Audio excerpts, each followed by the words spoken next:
किसी समय में चरवाहों के एक गांव में एक विशाल वृक्ष के नीचे बिल में विषधर नामक एक लंबा काला सर्प रहता था। वृक्ष गांव के एक खेत के कोने में था। वहां पर जो भी जाता विषधर उसे डस लेता और वह व्यक्ति तत्काल ही मृत्यु को प्राप्त हो जाता। सर्प के डर के कारण लोगों ने उधर जाना ही छोड़ दिया। गांव के चरवाहे जब अपनी गायों को जंगल चराने जाते तो रास्ते में वही खेत पड़ता। चरवाहे इस बात का बहुत ध्यान रखते कि वे सदैव पगडंडी पर चलें और भूलकर भी उस वृक्ष के निकट न जाएं, मगर इतनी सावधानी बरतने पर भी कोई न कोई उधर चला ही जाता और काल का ग्रास बन जाता। एक दिन संध्या के समय गांव में एक सन्यासी आए। वे उसी पगडंडी से गुजर रहे थे जहां से चरवाहे गुजरते थे। संयोगवश चरवाहे जंगल से वापस लौट रहे थे। इधर सन्यासी किसी शांत स्थल की खोज में, जहां पर बैठकर वे ईश्वर का ध्यान कर सके। तभी उनकी नजर उसी विशाल वृक्ष पर गई जहां विषधर सर्प रहता था। सन्यासी ने चरवाहे से पूछा, यह खेत किसका है? मुझे उस वृक्ष के नीचे ध्यान लगाना है। खेत का मालिक नाराज तो नहीं होगा? खेत का मालिक तो कुछ नहीं कहेगा बाबा। एक लड़के ने कहा, मगर आप वहां मत जाना। वहां विषधर नाम का एक लंबा काला नाग रहता है। वह अत्यधिक क्रोधी है। यदि आप वहां गए तो वह डस लेगा। ओह, ये बात है। चलो कोई बात नहीं, मैं वहां जाकर ध्यान लगा लूंगा। कहकर सन्यासी उस विशाल वृक्ष की ओर चल दिए। चलो चलो, ये बाबा अब बचेंगे नहीं। किसी लड़के का स्वर उभरा और सभी चरवाहे अपने अपने घर चले गए।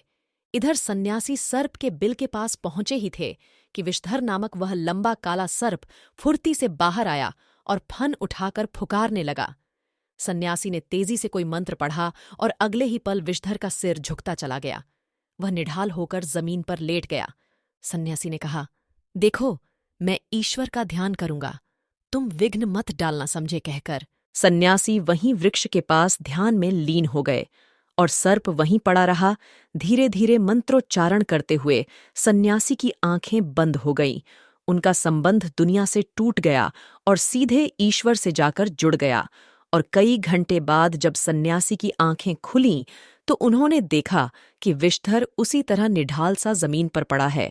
सर्प से पूछा, तुम अभी यहीं हो? जी महाराज, सर्प ने जवाब दिया। तुम सुधर क्यों नहीं जाते? तुम्हारे जहरीले दस से लोगों की मृत्यु हो जाती है। सर्प ने विनम्रता से कहा, मैं खुद यही चाहता हूं महाराज कि मैं सुधर जाऊं, मगर क्या करूं? मुझे आदत पड़ गई है। सन्यासी, मैं तुम्हें एक ऐसा मंत्र दूंगा जिसके जाप से तुम्हारा स्वभाव नम्र हो जाएगा। ठीक है महाराज। फिर सन्यासी ने सर्प को एक मंत्र सिखा दिया और कहा, मैं 1 वर्ष पश्चात फिर आऊंगा, इस मंत्र का जाप मत छोड़ना। कहकर सन्यासी वापस चले गए। जब वे वापस लौट रहे थे तो रास्ते में उन्हें चरवाहे मिले।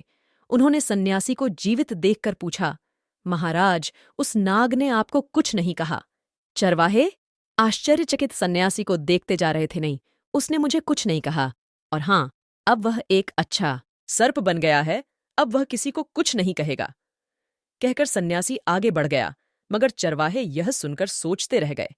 उन्हें विश्वास नहीं आ रहा था कि जो कुछ सन्यासी कह रहे हैं वह सब सच है, मगर सन्यासी को जीवित देखकर उन्हें विश्वास भी करना पड़ा। फिर जल्द यह बात सारे गांव में जंगल की आग की तरह फैल गई। वृक्ष वाला सर्प नम्र स्वभाव का हो गया है। असल में हुआ यह था कि एक चरवाहा भूल से वृक्ष वाले सर्प के सामने पड़ गया। वह सर्प के इतना नजदीक था कि यदि सर्प चाहता तो एक ही झटके में उसे समाप्त कर सकता था, मगर उसने लड़के को कुछ भी नहीं कहा और वापस अपने बिल में चला गया। यह सब कुछ बहुत से लोगों ने अपनी आंखों से देखा और उस पर विश्वास किया। फिर जैसे जैसे समय बीतता गया, गांव वालों ने देखा कि सर्प बहुत नम्र स्वभाव का होता जा रहा है। धीरे धीरे गांव वाले उसका डर भूल गए। अब सर्प किसी को भी नहीं काटता था। सर्प भी आराम से अपना जीवन यापन करने लगा। अब वह घास, फल, फूल आदि खाकर पेट भरता था। जीवों का भक्षण करना उसने पूरी तरह त्याग दिया था। मगर वक्त को यह शांति मंजूर न थी। जैसे जैसे सर्प नम्र स्वभाव अपनाता गया, उसकी मुश्किलें बढ़ने लगीं। अब जब भी चरवाहे खेत से गुजरते, विषधर को पत्थर मारे बिना न रहते, मगर वह इस ओर विशेष ध्यान न देता।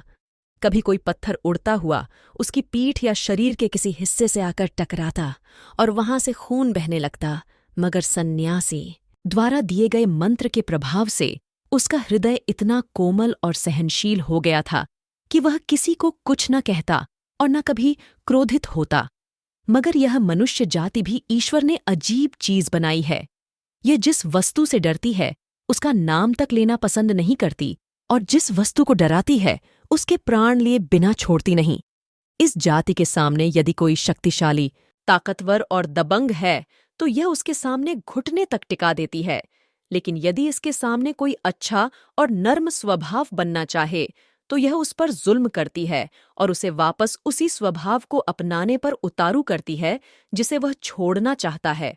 मगर जो स्वभाव के हठीले व दृढ़ होते हैं वे मरते दम तक वापस नहीं लौटते, और सन्यासी के मंत्र ने विषधर के मन को हठीला और दृढ़ बना दिया था। एक दिन संध्या के समय चरवाहे जंगल से लौट रहे थे कि उनकी नजर विषधर पर पड़ी। उन्होंने विषधर को पत्थर मारने शुरू कर दिए। विषधर पिटता रहा मगर कुछ बोला नहीं। तभी एक चरवाहे ने यह सोचकर कि विषधर कुछ कहेगा तो है नहीं, उसकी पूंछ पकड़ ली और हवा में घुमाने लगा। दूसरे चरवाहे यह देखकर खिलखिला पड़े, साथ ही वे उस लड़के का साहस भी बढ़ा रहे थे। कुछ देर तक विषधर को घुमाने के बाद लड़के ने विषधर की पूंछ छोड़ दी। विषधर हवा में तैरता हुआ एक पत्थर से जा टकराया और वहीं अधमरा सा हो गया। चरवाहे हंसते खिलखिलाते वापस लौट गए। इधर विषधर को कुछ होश आया तो वह धीरे धीरे रेंगता हुआ अपने बिल में आ गया और सो गया। उसके बाद किसी ने भी विषधर को बिल से बाहर आते जाते नहीं देखा।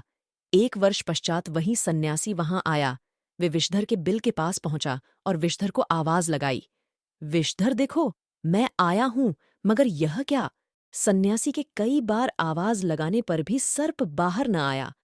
तब सन्यासी ने अपने तपोबल से सर्प की स्थिति जाननी चाहिए, और यह देखते ही वे उदास हो गए कि विषधर अपने बिल में मृत पड़ा है। उन्होंने तपोबल से उसकी मृत्यु का कारण जान लिया। कारण जानते ही वे रोने लगे। वे सोच रहे थे कि आज तक मैंने कोई पाप नहीं किया था, मगर आज ये मुझसे कैसा पाप हो गया। मैं स्वयं भी नहीं कह सकता कि यह पाप है या पुण्य। शिक्षा: मनुष्य जो कुछ करता है उसे अवश्य यह मालूम रहता है कि वह पाप कर रहा है या पुण्य, मगर कुछ काम अनजाने में ऐसे भी कर गुजरता है जिसका उसे स्वयं पता नहीं होता कि अमुक कार्य उसके लिए पुण्य का है या पाप का। इसलिए कोई भी ऐसा कार्य नहीं करना चाहिए जिसका स्वयं को भी ज्ञान न हो।